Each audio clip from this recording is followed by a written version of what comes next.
ವೀಕ್ಷಕರೇ, ಅಪ್ಪಾನೂ ದುಡಿಬೇಕು, ಅಮ್ಮಾನೂ ಹಡಿಬೇಕು, ಅದಲೀ ಬದಲಿ ಆಗುವುದರೆ ಕಲ್ಲಿನ ಕೋಳಿ ಕೂಗುತ್ತೈತೋ ಲೋಕಕ್ಕೆ ಪ್ರಳಯವಾಗುತ್ತೈತೋ ಎನ್ನುವ ಹಾಡನ್ನು ಕೇಳಿರ್ತೀರಾ. ಅದೇ ರೀತಿ 36 ವರ್ಷದ ಸಂಜು ಭಗತ್ ಎಂಬ ವ್ಯಕ್ತಿ ಬರೋಬ್ಬರಿ 36 ವರ್ಷಗಳ ಕಾಲ ತಮ್ಮ ಹೊಟ್ಟೆಯಲ್ಲಿ ಅವಳಿ ಭ್ರೂಣವನ್ನಿಟ್ಟುಕೊಂಡಿದ್ದರು. ನಂತರ ಅದನ್ನು ಚಿಕಿತ್ಸೆ ಮಾಡಿ ಹೊರತೆಗೆಯಲಾಯಿತು ಅಂದ್ರೆ ನೀವು ನಂಬ್ತೀರಾ? ಇದು ನಾವು ಹೇಳ್ತಾ ಇರುವ ಯಾವುದೋ ಕಟ್ಟುಕಥೆ ಅಲ್ಲ, ಇದು ನಿಜವಾಗಿ ನಡೆದ ಘಟನೆ. ಅಷ್ಟೇ ಅಲ್ಲದೆ ಗಂಡಸರು ಹೇರುತ್ತಾರೆ ಎಂಬ ಪ್ರಶ್ನೆ ಸಾಮಾನ್ಯವಾಗಿ ನಿಮ್ಮಲ್ಲಿ ಮೂಡುತ್ತದೆ. ಈ ಪ್ರಶ್ನೆಗೆ ಉತ್ತರ ಹೌದು. ಇದು ಅಪರೂಪದ ಕೇಸ್ಗಳಲ್ಲಿ ನಡೆಯುತ್ತದೆ. ಇದನ್ನ ಭ್ರೂಣದಲ್ಲಿ ಭ್ರೂಣ ಅಂದರೆ ಇಂಗ್ಲಿಷ್ನಲ್ಲಿ ಫೀಟಸ್ ಇನ್ ಫೀಟು ಎಂದು ಕರೆಯಲಾಗುತ್ತದೆ. ಏನು ಈ ಘಟನೆ ಅಂತ ನೋಡ್ಕೊಂಬರೋಣ. 1963ರಲ್ಲಿ ಸಂಜು ಭಗತ್ ಎನ್ನುವ ವ್ಯಕ್ತಿ ನಾಗ್ಪುರದಲ್ಲಿ ಜನಿಸುತ್ತಾನೆ. ಬಾಲ್ಯದಿಂದಲೂ ಆತನ ಹೊಟ್ಟೆ ಸ್ವಲ್ಪ ಊದುಕೊಂಡಿತ್ತು. ಆದರೆ ಇದನ್ನು ಕುಟುಂಬವು ಗಂಭೀರವಾಗಿ ಪರಿಗಣಿಸಲಿಲ್ಲ. ಮಾಮೂಲಿ ಹೊಟ್ಟೆಯೆಂದೇ ಭಾವಿಸಿದ್ರು.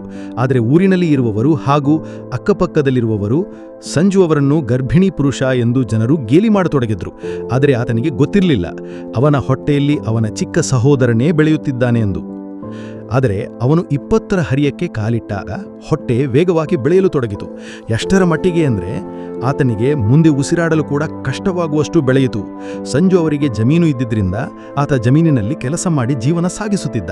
ಆದರೆ ಆತನ ಈ ಹೊಟ್ಟೆಯಿಂದ ಆತನಿಗೆ ಜಮೀನಿನಲ್ಲಿ ಕೆಲಸ ಮಾಡಲು ಮತ್ತು ಜೀವನ ಸಾಗಿಸಲು ಕಷ್ಟವಾಗುತ್ತಾ ಹೋಯಿತು. ಹಾಗಾಗಿ ಆತನಿಗೆ ತನ್ನ ಕುಟುಂಬವನ್ನು ಕೂಡ ನೋಡಿಕೊಳ್ಳಲು ಆಗ್ತಿರಲಿಲ್ಲ. ಆದರೆ 1999ರಲ್ಲಿ ಸಂಜುವಿನ ಸ್ಥಿತಿ ಗಂಭೀರವಾಗಿ ಉಸಿರಾಟದ ತೊಂದರೆ ಉಂಟಾದಾಗ ಸಂಜುವನ್ನ ಮುಂಬೈನ ಆಸ್ಪತ್ರೆಗೆ ಸೇರಿಸ್ತಾರೆ. ಆಗ ಅಲ್ಲಿ ವೈದ್ಯಕೀಯ ಜಗತ್ತನ್ನೇ ಬೆಚ್ಚಿ ಬೀಳಿಸುತ್ತೆ. ಯಾಕಂದ್ರೆ ಒಂದಲ್ಲ ಎರಡಲ್ಲ ಬರೋಬ್ಬರಿ 36 ವರ್ಷಗಳ ಕಾಲ ಸಂಜು ಭಗತ್ ತನ್ನ ಹೊಟ್ಟೆಯಲ್ಲಿ ಭ್ರೂಣವನ್ನ ಇಟ್ಟುಕೊಂಡು ಬದುಕಿದ್ದು ಇದು ವೈದ್ಯಕೀಯ ಜಗತ್ತಿನಲ್ಲಿ ಒಂದು ಮಿರಾಕಲ್ ಎನ್ನುವಂತೆ ಮಾಡಿತು. ಮೊದಲಿಗೆ ಅಜಯ್ ಮೆಹ್ತಾ ಮತ್ತು ಅವರ ತಂಡವು ಗೆಡ್ಡೆ ಇರಬಹುದೆಂದು ಭಾವಿಸಿ ಶಸ್ತ್ರಚಿಕಿತ್ಸೆಗೆ ಮುಂದಾಗಿದ್ರು.